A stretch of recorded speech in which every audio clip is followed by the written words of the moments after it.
The Path of Freemasonry, The Craft and Spiritual Practice by Mark Stavish. This is a great, fantastic book.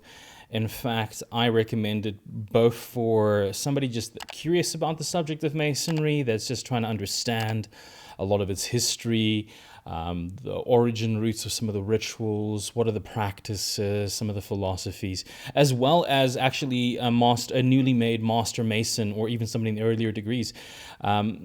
Its benefit as an overarching view of all the connected roots is absolutely exquisite. Mark's writing in this is a fantastic piece. So let's kind of get into it.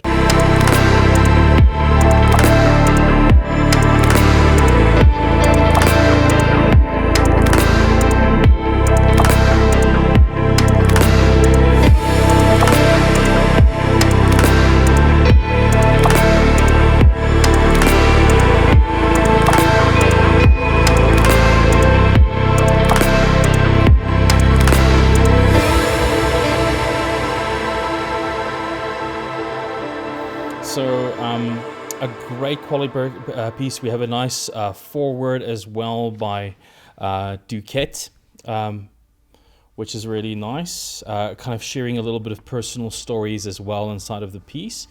I really love this book. This is by Inner Tradition Publishing. So let's just kind of get a basic kind of little overview here of what we're looking at when you do buy this copy.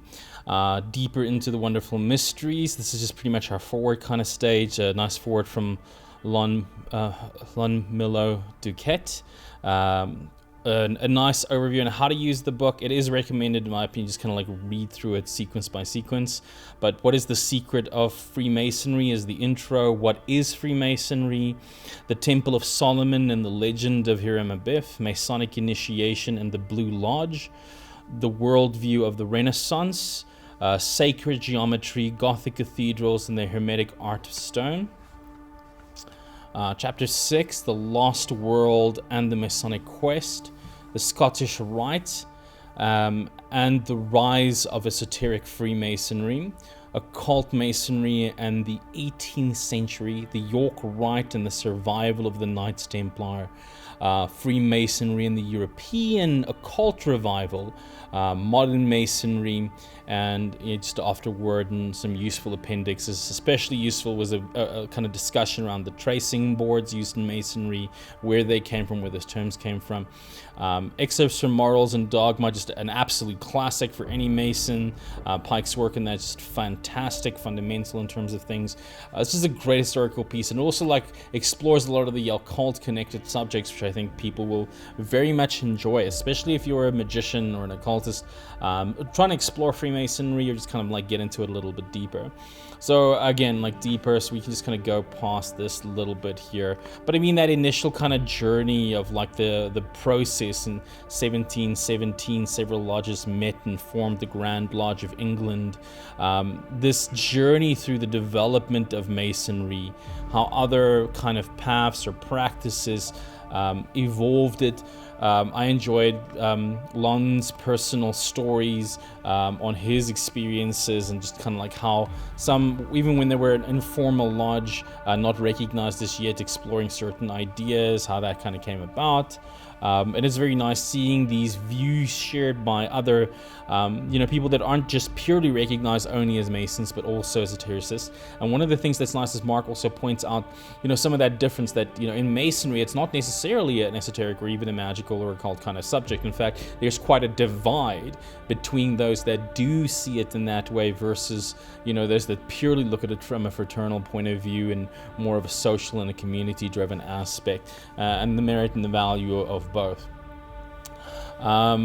This is, again, like we open this up with the introduction, which is just, very nicely kind of written. There were some parts here that were kind of exploratory about how the book kind of came about, where its journey went in. There's a nice kind of exploration about the honest state of Freemasonry, in how a lot of this has kind of brought itself together, a lot of the influences that led up to this kind of point inside of it.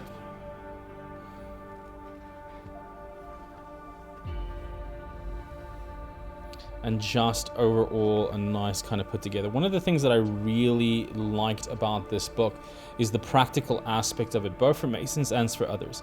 After any chapter, there's a summary, usually at the end of it, as well as, in certain cases, further suggested study pieces or conversations and things that can be held.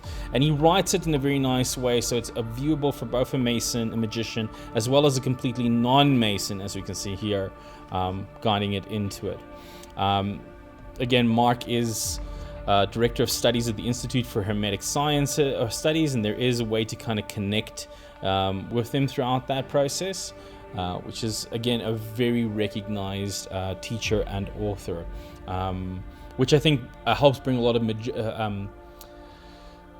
good research to the subject, because it's being approached from a scholarly point of view, and it's a very well researched and very well referenced in how it kind of puts out the very introduction about what is Masonry, helping us to understand the difference between operative and speculative Masonry. How that then kind of moves on, evolves over into some of its, shall we say, earlier kind of influences. Even if we talk about Elias Asmo, the angelic magician, and one of the first Freemasons, really the kind of counter view, how it's seen in many aspects there. And the beauty about the kind of exploration of these strong historical figures, how they influenced it, what they were influenced by themselves, and how that kind of brought about, I think, is such a great holistic perspective. Again, even though I'm sure most Masons won't necessarily agree with this, simply because of that divide. And it's very important to recognize, and Mark does point this out about the diversity that's inside of the order. But then as he approaches that development over how the Royal Society was formed, the first Grand Lodge, and this is also interesting during the burning periods, and how Masons helped to rebuild most of those portions of England. The Anderson constitutions, those original kind of formulating constitutions around the Grand Lodge of England, how that kind of structured itself. So it's beautiful, this kind of progression. We see the Masonic landmarks and making of the movement, and this also explores everything in a number of points, maybe not even here, but later on in the concepts of the Mark Masons and the Craft Masons. We see that nice kind of development. We have a good understanding of, this progression of the symbolism, how that came. One of the things that I loved is how he brought in where they came from. I mean, myself, even as a Mason, when I looked at Lodge, there was always the description of the tracing boards, and I never knew that these were actually physically at one point traced with chalk on the floors and then cleared out afterwards, and that was almost like a part to keep the mysteries, and that's kind of where the name comes from, which is very, very interesting. The charity of making a man, again, speaking in terms of the morality that is one of the cornerstones of Masonry. Ancient and modern craftsmen, first crisis, that progression.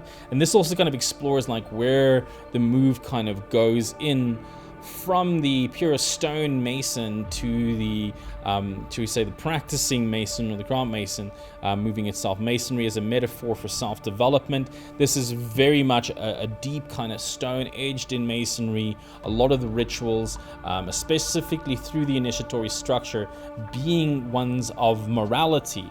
It's even stated in one of the rituals how, we are we're speculative masons, in terms of the speculative mason utilizing these ideas not in terms of a physical craft, but to apply this to their morals, and the application of it. The symbolism is often given as the man as the rough eshlar, and the breaking of, or the perfecting of, that rough stone, which is the morality of the man and the character of the man itself. Hence the statement, Masonry is to make great men better. And here is, again, here's what I love, because it's just how he ends every single chapter. It's such a great kind of summary point. These are firstly the key points taken from that section. Again, just a nice one here. The first Grand Lodge, the Grand Lodge of England, was founded in 1717. Prior to that date, records of Masonry are scarce. Through certainly the craft was in existence. So I'm not going to read all of those. Get a copy for yourself and explore it, just giving you an idea. Then he kind of follows that up with assignments, practices, and ideas on how to just really embed those principles, or how to explore those principles a bit deeper. And he follows this up with an absolutely excellent resource list of reading, and this he does in every single chapter, by the way. And I personally found this to be so valuable, really, because there is so much misinformation on the subject of Freemasonry. This is something that's not simply written by a speculative individual across the road, but a practicing Mason himself, as well as a scholar and an occult author. So very, very nicely put together. Hey family, it's Adam Knox here. Thanks for supporting this podcast and these ideas. I really appreciate free thinkers, like yourselves, that are willing to challenge conventional norms and think for themselves and take on new challenges and look at new ideas. And as such, I want to say that if you haven't yet, if you are looking at ways to improve your knowledge over the entire field, and you're looking at a regular feed of ideas and concepts to keep improving yourself, I'd like to invite you to sign up at the Cult of You. All my teachings and all my ideas are there for only $19 a month, and every month I bring you a completely new section of some of the most cutting ideas, and I'm constantly adding to that. So I'm constantly reviewing and adding more knowledge as I gain them, and you'll see a lot of the interviews and a lot of things that I do extend on some of the subjects that I cover inside of those areas. I do take quite a bit of effort to make sure that the filming is also quite good, and to give you not just a demonstration of rituals, but also talk you through the psychology behind them so that you're empowered to do them. And I cover every subject under the sun, from science to art to magic to all the different systems out there, from the Golden Dawn to the Western traditions to the left-hand path traditions. We discuss technology and technomancy. We discuss sex magic and seduction. We discuss so much more, from purely the mental aspects to how do you deal with the darkness when it comes up, as well as how do you take those things into business and into your romantic life, as well as what are the keys to make your magic work, as well as to unlock different degrees of spirituality. So if you haven't yet, please consider signing up at the Cult of You, and you'll be able to send me a mail and message there, and I'll be there to help you personally through mail correspondence and chat you and guide you through the entire process. And if you make it through the first year of the entire cycle and you graduate to the second year of the program, you're able to have direct sessions with myself and some of the members of my temple. And I look forward to helping you, whether you go that route or not. Please keep enjoying these podcasts. Please share them with people that you think they're going to find value in them. Like and subscribe to the show. And please send me your messages to info@thecultofyou. I would love to hear what are things that are important to you. What are ideas and concepts that this raised? Maybe this inspired you. Maybe this made sense to you. Maybe this opened up something. I'd love to hear that. Please talk to me and please share with me. Write in the comments and give me your ideas and concepts. If you're watching this on the YouTube channel, if you're only watching this on the YouTube channel, please head on over to Spotify and do subscribe. And if you're listening to this on Spotify, go check us out on YouTube. But please share these ideas and these concepts, and let's have a conversation. I'd love to hear from you. That's it for me. I'm Adam Knox. This is the Cult of You, and remember, live deliciously.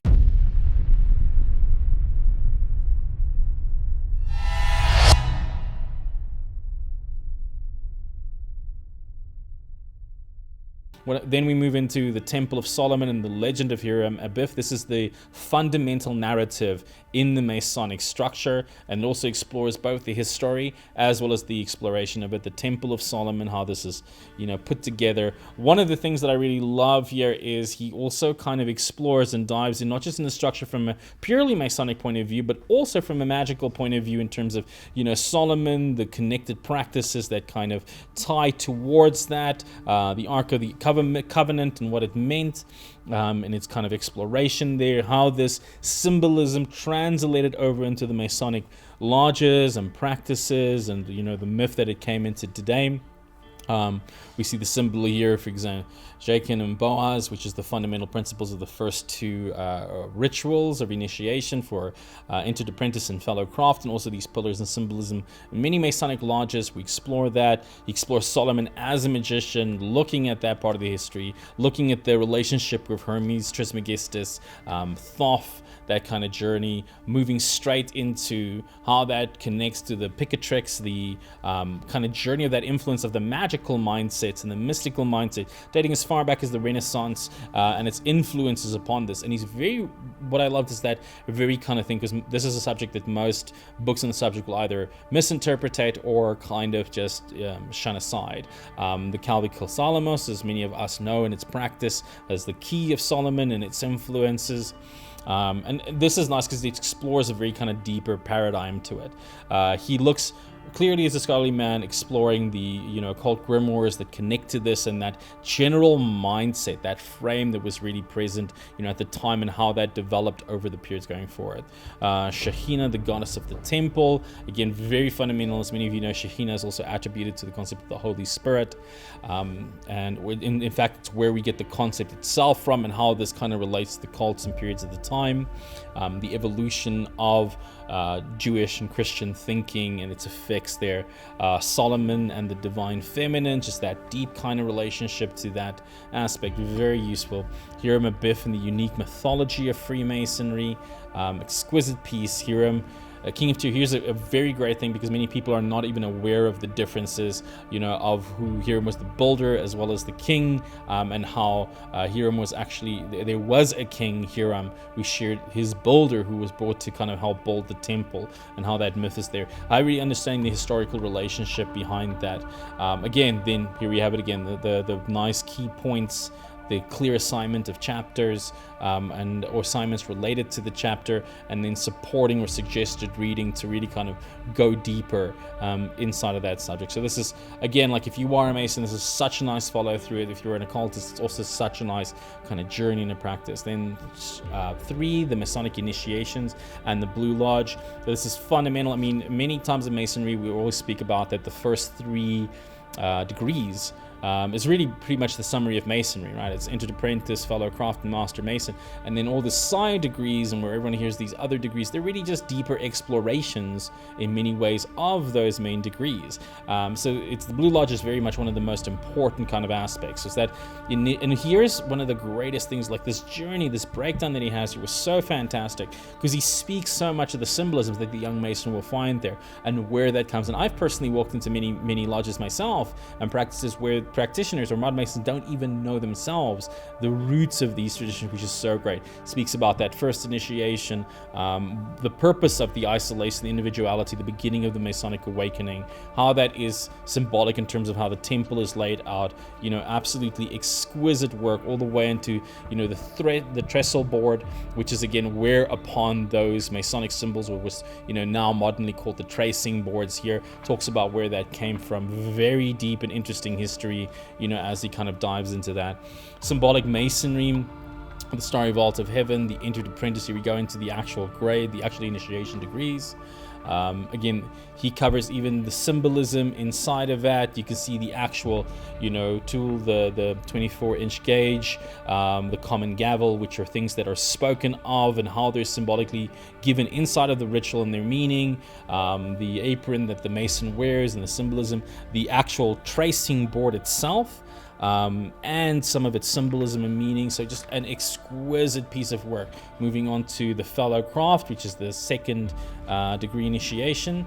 Its tracing board, the discussion around that. This is, absolute gold. If you ever wanted to get a very honest insight into the Masonic rituals, he obviously doesn't give you the actual physical ritual.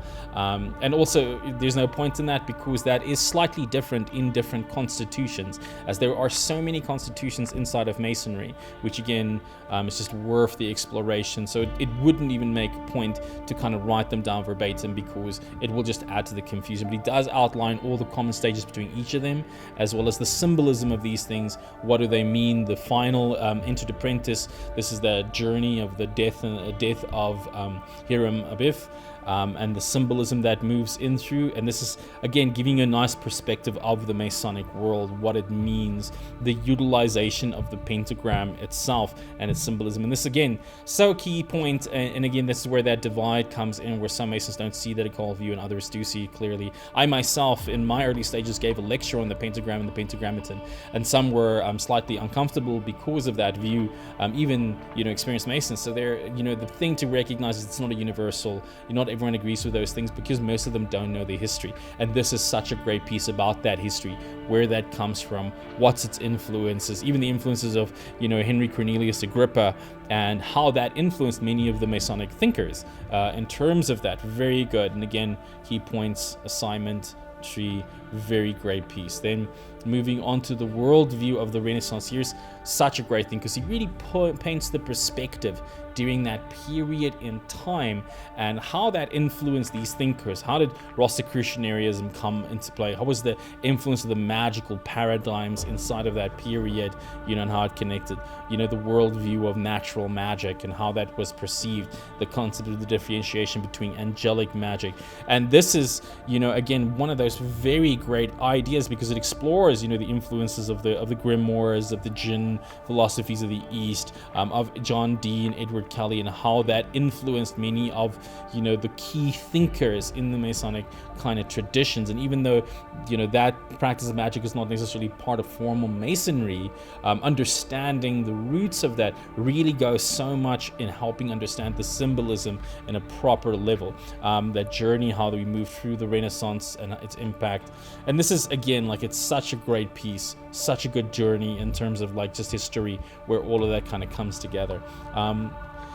This is the sacred geometry, Gothic cathedrals, and the Hermetic arts. He really dives in so beautifully in terms of helping us understand what was the secret key that Masonry really offered, which in essence was sacred geometry, because it was this applicable way of building structures. It was the secret knowledge of these, master stonemasons, and its deeper meanings in terms of how that affected, and then also how and why this basically led to the church rejecting Masonry, and where a lot of its bad reputation kind of came from, because now you were in a society that for the first time allowed men of different statures to come together and share their ideas and their insights without actually, without being forced to impart one specific religion or political view.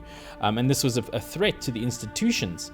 The exploration of the symbolism, the temple structure, the meaning, very good.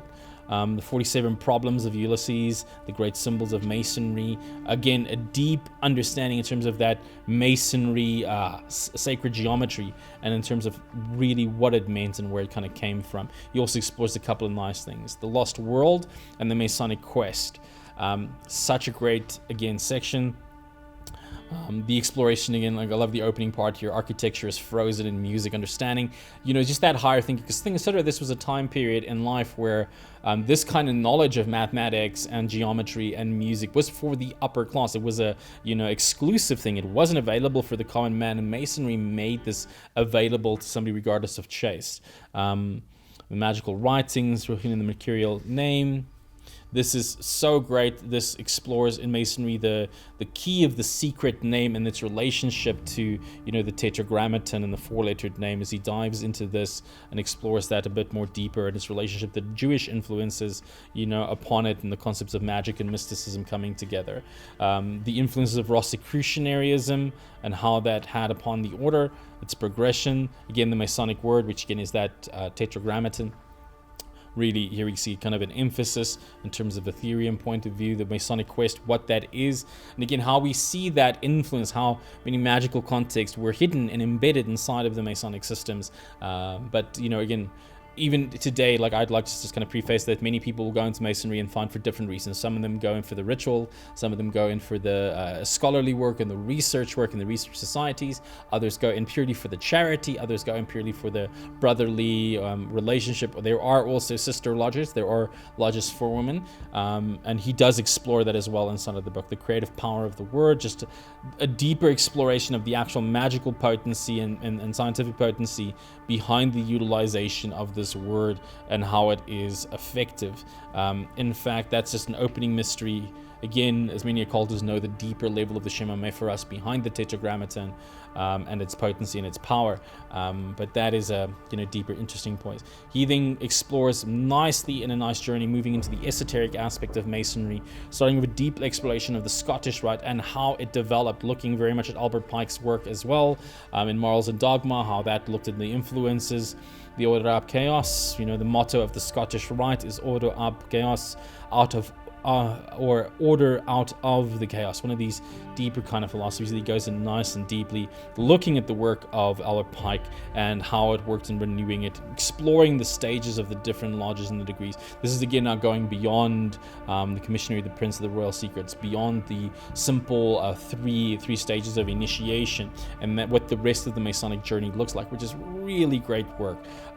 Again, looks of Morals and Dogma, how it affected and influenced the development of things, how the Royal Arch came in there. He also speaks here nicely about that divide that was inside of the Masonry, how those were then resolved over a period of time, how the rituals changed, how the constitutions changed as a result. Then dives in nicely here in chapter 8 in the occult Masonry in the 18th century. Really nicely talking about like where Rosicrucianism came from, that myth, its historical kind of influence, and what impact that again had upon the development of the Masonic tradition. Such a nice holistic kind of view over so many Elias Cohen and the Cohen mysteries. Such a essential kind of idea of these kind of hidden esoteric aspects from the Egyptian and other kind of esoteric points of view, and how that kind of affected the influence and the development of it. This was such an absolutely interesting read, so nicely put in terms of the development of the Egyptian Masonic mysteries and its effect there, how that then evolved into the utilization of the relationship with the numbers, angels. This is also where a lot of like the roots of other esoteric points of view from like the Knights Templar or the Martinist orders all kind of found their root inside of this, but he does explore that in these and other chapters. The Hermetic alchemical rites of the Illuminati, so great, looking at where the Illuminati ritual really came from, what it really was, exploring that in deeper level. Again, something that's so deeply taken out of context in many other areas, but really dives into that in such a nice, clean, legible and very understandable kind of method or way. Again, following up with that nicely, as a conclusion, again, the research, the supporting research and the supporting contemplative points are just so, even that alone is, worth the price of admission, so to speak. The York Rite and the survival of the Knights Templar. This, again, looks into the history of the Knights Templar as well as its evolution and development, talking about the cryptic, the Royal Arch, major areas inside of Masonry, as a young Mason would know, the degrees specifically to the cryptic, the relationship with Enoch, and that experience with God, and again looking at the influence there of John Dee and others. Chivalric Masonry, the origin of the Templars, looking at those orders that are both existent today as well as in their formative years. The fall of the Templars and their survival as a practice, how that then evolved into it. Again, but cuts no corners and understanding where things were lost and then it kind of came back in. The Templars and the York Rite and its effect, the Templars and the occult. Really diving into it so nicely and so well put together. Freemasonry and the European occult revival, again going a little bit more further as we moved by the end of the 19th century. Fringe Masonry and Masonic style groups had become a focal point of the occult revival. Even organizations such as the Osophical Society incorporated Masonic elements, really, in fact, looking at so many of the occult orders out today, from the Golden Dawn to OTO to many others that have their influence or their root influences from the Masonic points of view. And this is so well put together from the Martinist, very, very interesting pieces in terms of that. Very nicely put together, the Hermetic Order of the Golden Dawn and how it was influenced. I might be skipping some pieces here.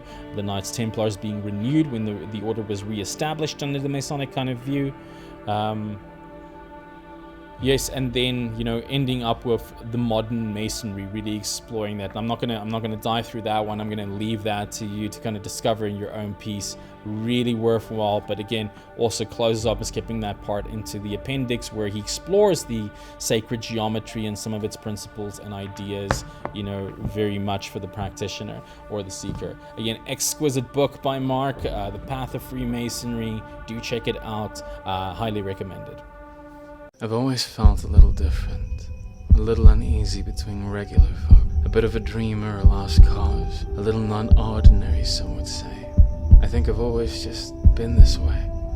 My mother said I was special, my father thought I should be feared. But I knew that witchcraft coursed through my veins the first time I tasted the lips of the goddess inside the rain. Yes, I'm a witch, it's true. And sure, we are the ones who believe in the beauty of nature, who believe in the things science, absent of art, cannot explain, who instead of religion would have romance. And sure, you may think we have lost our way, when in the world of predictable things we have such unfamiliar things that we would like to say. But maybe, in a world so cold and alone, a little unfamiliar is exactly what is needed to show us the way home.